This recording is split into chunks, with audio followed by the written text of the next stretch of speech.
আমাকে কবরে রাখা হবে। কবরে কতশো কত হাজার বছর থাকি, এটা তো ঠিক নাই।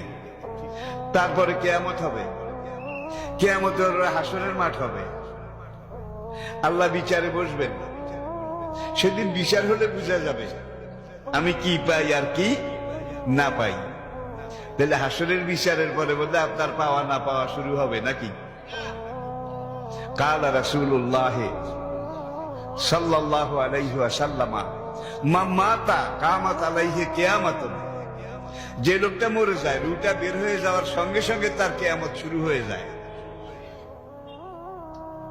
যদি আপনি নামাজি হন, রোজাদার হন, ইমানদার হন, সাহেবে কোরআন হন, ইসলামের পক্ষের শক্তি হন, তাহলে আপনার রূহ যখন কবজ করার জন্য আজরাইল এসে দাঁড়াবে, তখন আল্লাহ রাব্বুল আলামিন জান্নাতের একদল রহমতের ফেরেশতা পাঠিয়ে দেবেন। হে বেহেশতের ফেরেশতারা, যাও, আমার ওই নামাজি বান্দা, ইমানদার, দিনদার বান্দা, তার বিচার মেয়াদ শেষ।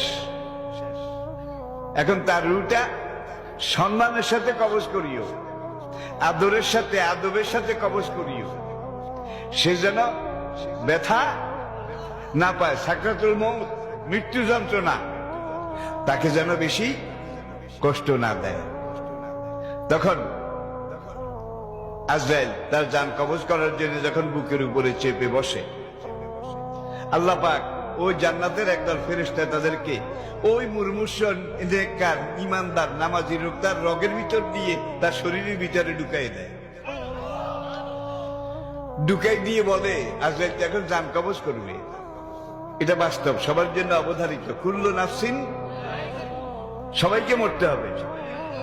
এখন আমার এই নেককার ইমানদার বান্দার রুহটা ধরে, রুহের বোটাটা ধরে আজরাইল যখন টান দেবে রুহটা বের করার জন্যে, তোমরা তার রগে রগে ঢুকে যাও, প্রত্যেকটা পশমের গোড়ায় ঢুকে যাও। রুহটা যদি কোনখানে আটকে আজরাইল জোরে টানে, আমার নামাজি বান্দার কষ্ট হবে। ও নাজিয়াতে গারকান, সূরা নাজিয়াত বাংলা তাফসীর আপনারা দেখে নেবেন। তখন ওই ফেরেশতাদের কাজ হচ্ছে রুহটা যেখানে আটকে, ওরা তাড়াতাড়ি সেখানে আটকাটা ছুটাই দেয়। গাছের বেত টেনে নামাইতে দেখছেন কিভাবে নামায়? একজন নিচের থেকে টানে, আরেকজন গাছে ওঠে। যেখানে যেখানে লীলা বেতের গাছের ধরেছে, এগুলো আগে কেটে দেয়। কেটে দিলে বেতটা সহজে নেমে আসে, ঠিক কিনা বলেন?